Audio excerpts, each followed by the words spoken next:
Ben, what an absolutely pleasure to talk to you today. I have been looking forward to this so much. Ben Gioia, but it's written as Gioia. And Ben is going to share with us today such an amazing story. What's an authority? What does that mean? Being an authority is an important way to help others, because when we want people to say yes to us, one of the psychological factors of influence is authority. When somebody sees us as an authority, it's easier for them to say yes, easier for us to change their lives. What are these elements of becoming an authority? Talk to your ideal client or customer about the thing you're creating, especially before you create it, especially if you're writing your book, right? Talk to them first. Really understand how you can help them. Don't make assumptions around what they need, even if you know what they need. Thank you for saying that. Thank you for saying that. Thank you. That's like the thing I say. Thank you. Listen to your customers. Thank you. Yeah, absolutely. Absolutely. And serve people, right? Again, we're going to hit this probably several times in our conversation, right? How can you serve? How can you help first and foremost? Right. And then from there, if there's a possibility to turn that into a business relationship, a partnering relationship, That's right. even better. So let's talk about that for a second. Why are these quote unquote, goody two shoes things?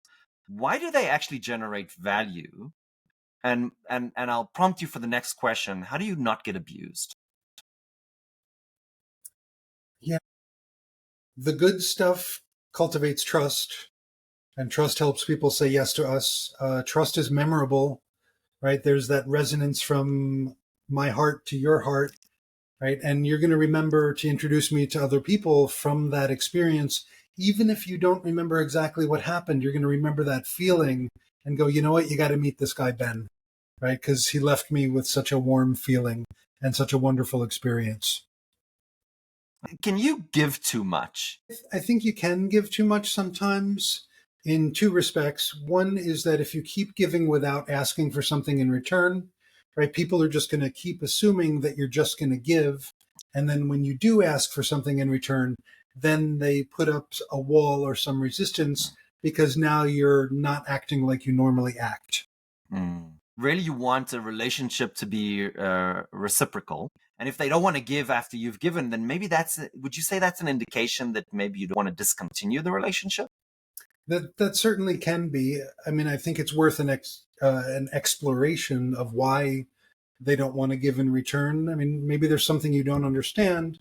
Right. Right. Don't make an assumption, but also take the information. And if you need to walk away, then walk away. There's nothing wrong with that. There's actually a book that talks about this. So everything that Ben is saying is actually hugely backed by science. And the book and the research that talks about this is obviously Givers and Takers. And the author and researcher and professor's name is Adam Grant. Okay. So definitely, the audience should go and look up Adam. And this is really the science. And what Adam talks about is this whole idea of givers, takers. And then what Ben and I have been discussing is this concept of otherly givers, where it's sure you're a giver, but you need to build this reciprocal relationship, which is really important. So I really appreciate that, Ben. Ben, you wrote a book. And I got to tell you, when I saw the title, I was like, I have to talk to this guy. This is amazing. So it's called Influence with a Heart. How do you describe the book and how people receive it? Yeah, I've actually written 4 books, and I'll try to collapse it all into one. Right. Obviously, I'm all about service and doing things from the heart as much as possible. Right. Allowing our heads to be in service of our heart rather than our hearts being in service of our head. Right. Because our hearts are where our intuition is, and connecting to and from and with people from the heart makes for better outcomes. I mean, you need the head in the mix, but if you don't have the heart, you don't got nothing. What is the absolutely worst example of somebody just completely messing this up? I think a big one is just that image, that example of the sleazy used car salesman, right? That guy who's just trying to get you to buy the thing and right, trying to persuade you, not influence you, but persuade you and manipulate you and play upon your fears and do all sorts of things and use tactics to have you say yes rather than actually inviting you to say yes, and rather than being an ally in helping you make an educated decision. Yeah, I was talking to a customer the other day, and he asked me, well, how much time do I have to decide? And I was confused because I was like, well, well, I don't understand the question. And then he said to me, oh, I was talking to another company, and they said that I have basically 48 hours to decide, or I need to wait 2 months or 3 months before I can reapply. Yeah. Now, he is out of a job, so he needs help, right? And they created a pressure pot for him, basically exacerbating his misery of being under the stress of finding a job and saying, oh, we'll help you, but you have to decide right away. Right. And that's the threat. You were talking about these threats, or this negative scare tactics is really what they are.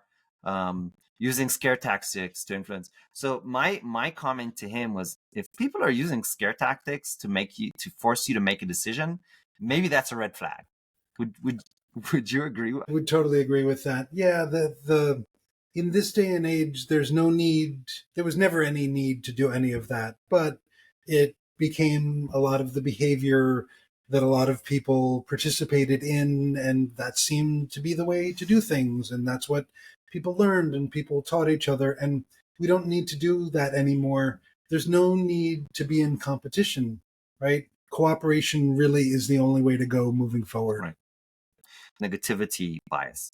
What negativity bias is, for the audience, I'm going to share this, to explain, the easiest way to explain it is, if it bleeds, it leads.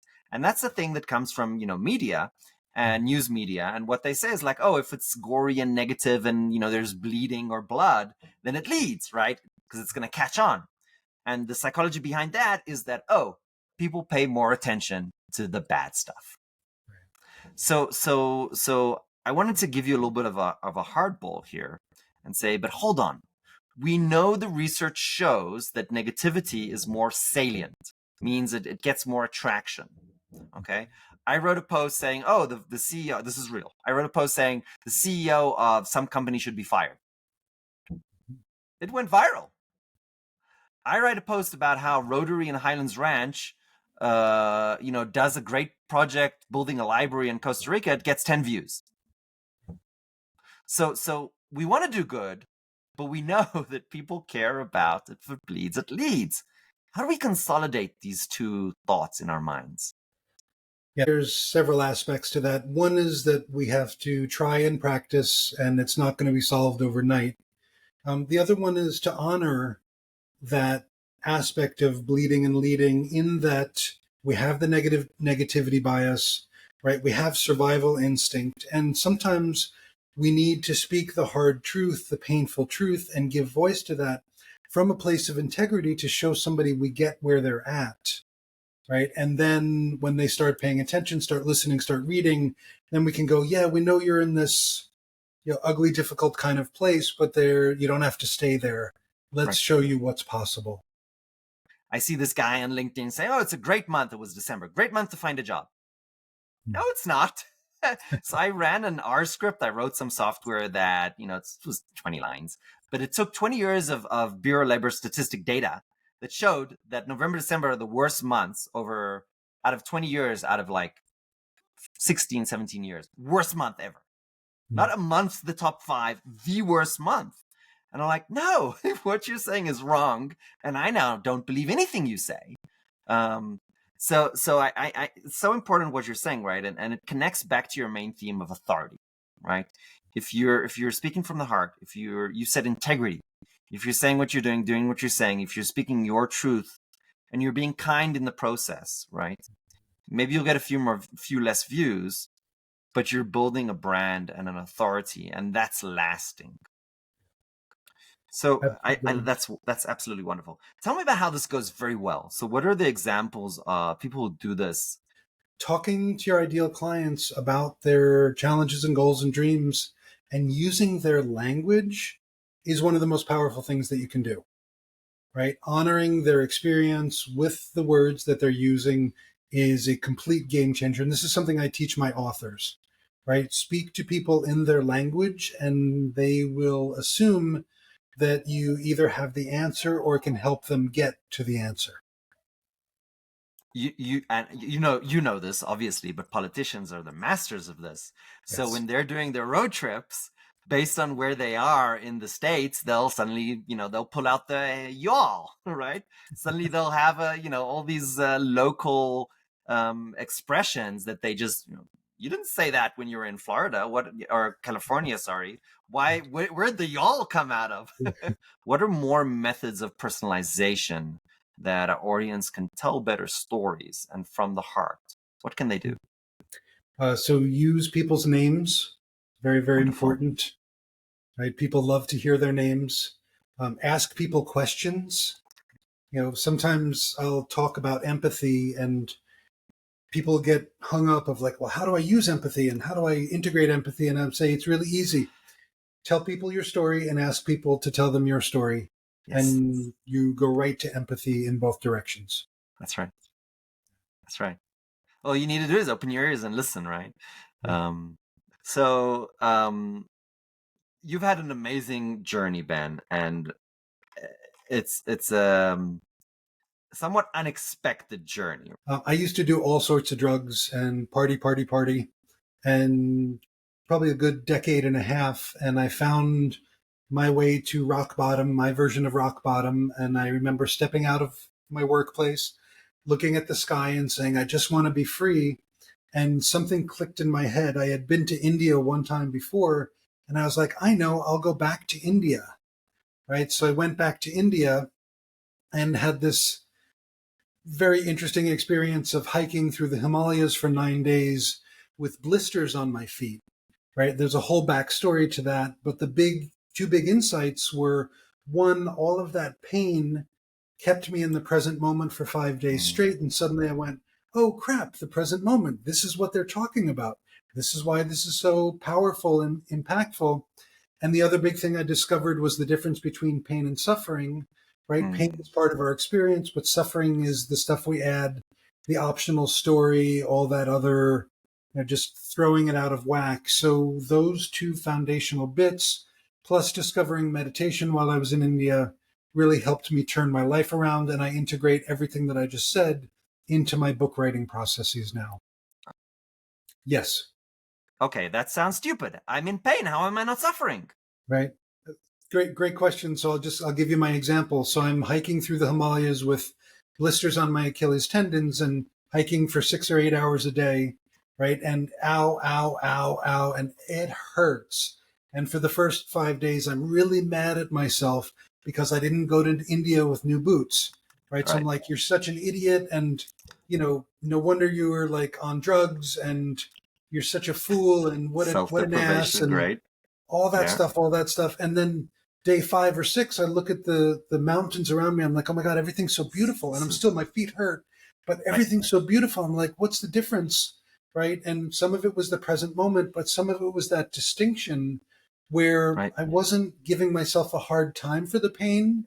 Right. I Yes. was Thank letting you. the pain be over there and putting my attention and experience in front of me into this magnificent beauty around me. Okay. So But suffering but very it's often, not only about hiking in the Himalayas. There are right? people that are not in pain and they're suffering, Yes, that that, right? that's a great point too. And that's, Yeah, you're not in pain. Why are you suffering? right, right. Because many reasons, depending on who the person is, right? Being stuck in the past, right? Regretting the past, worrying about the future, right? Having anxiety about something, replaying a situation in your head. Oh, Yes. I should have said that. I shouldn't have said Obsessive. that. How Yeah. could he do that to me? How could she do that to me? To me, Yes. right? How did they Victimism. do that to Yes. me? Right. Right? Taking things personally is Yes. one of the biggest aspects of that. Yes. I call that victimism. Yeah. Yes. That I got to tell you, that's the hugest pet peeve. Uh, Honestly, when people behave like that, it's very hard for me to not call them out and say, look, you are not a victim. Okay, you control your life, you control your destiny. You might be in pain, but as you say, like, it's your choice that you're suffering. And in fact, the way I don't use your words, but my word is this is a Pygmalion effect, right? You are bringing upon yourself the suffering, and you are bringing on yourself more suffering because you're making this self-fulfilling prophecy through, you know, your state of mind, etc. So that's such I appreciate you mentioning that, because that's such a strong thing. I feel like people who are able to, and whatever the tactic and tool is, if it's meditation, or there's many ways to, I think, achieve this state of being present, and there's mindfulness and all, you know, there's a million ways to do this. But I think once you use the right tool that's right for you, and you reach this state of, actually, I am in control, right? I'm not a victim. It just completely changes perspective, and that's such a powerful thing. So you come back, you have this moment of, let's call it enlightenment, right? And you figure out that a perspective has changed in your mind. And I'll just send the audience to learn about how a perspective can be worth 80 IQ points. That's a real thing. It's called Blue Eye, Brown Eyes. Go research it. It's a teacher that did something with racism and children. It was hugely criticized, but really great story. Go look it up. So a perspective changed in your mind, and then you came back to just life, right?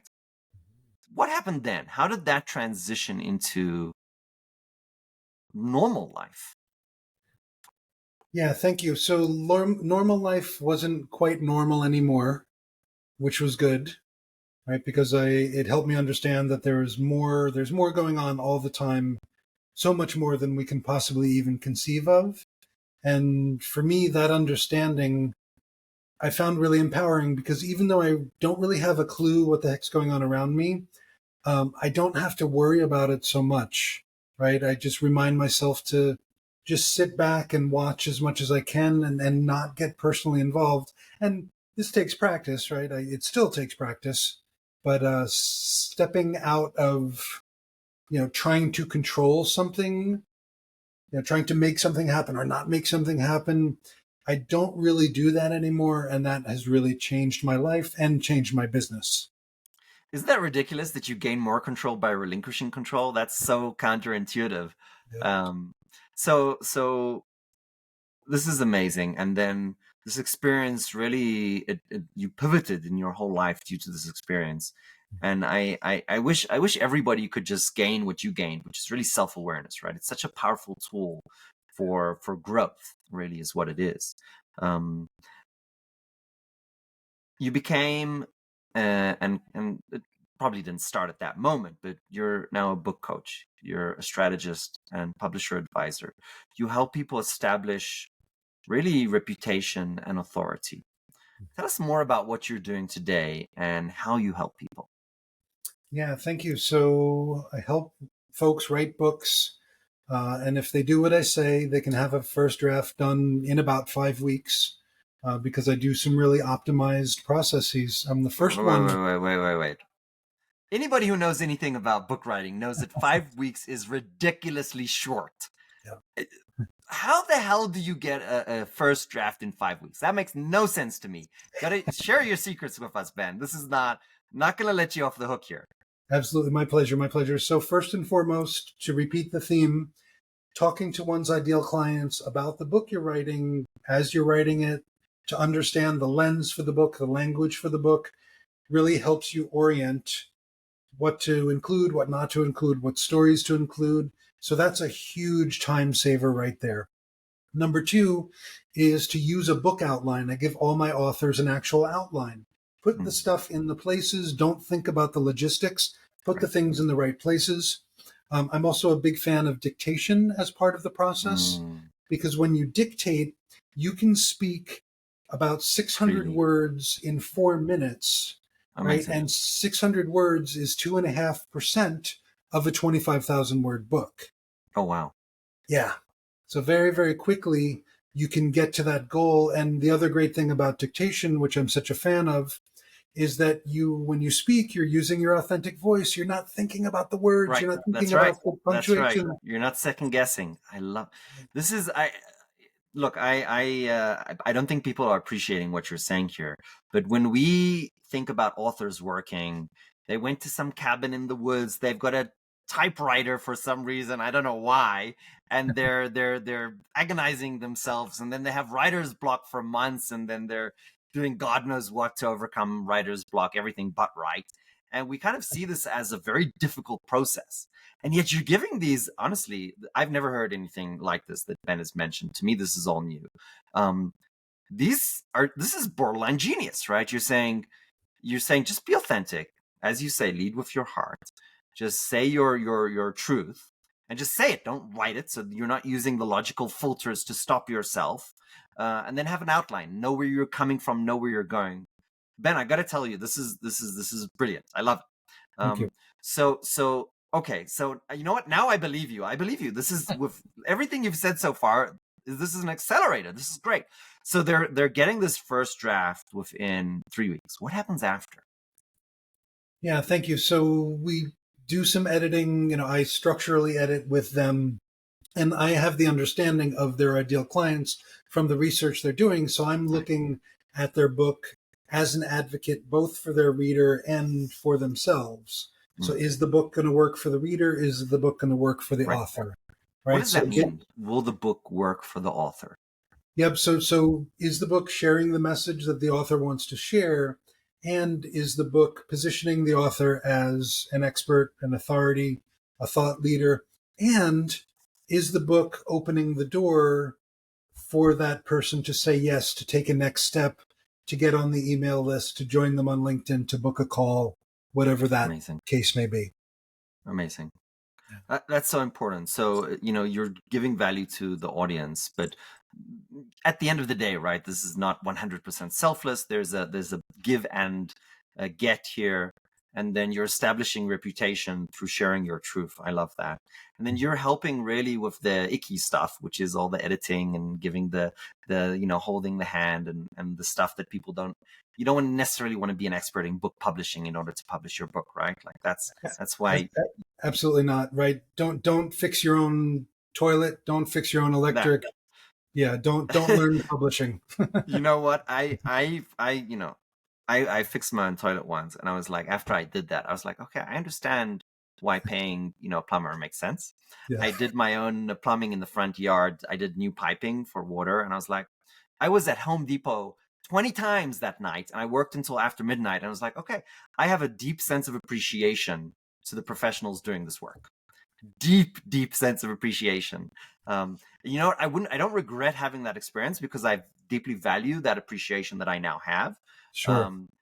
Like if you could, like, it's one thing to learn from your own mistakes, right? If you're dumb like I am, but if you're really smart, you'll learn from other people's mistakes. That's the secret. So learn from my mistakes. Don't be dumb like me. I need to make my own mistakes to learn from them. Be smart. Learn from my mistakes. As Ben's saying, don't do your own plumbing. But no, that's half a joke, half true. But I think the beautiful thing about having your own experiences is that you do gain deeper insights. But then it's a question of where do you want to spend your valuable time to gain those deeper insights? And I would argue it's not in learning the intricacies of the publishing world, right? That's not where people want to spend their time.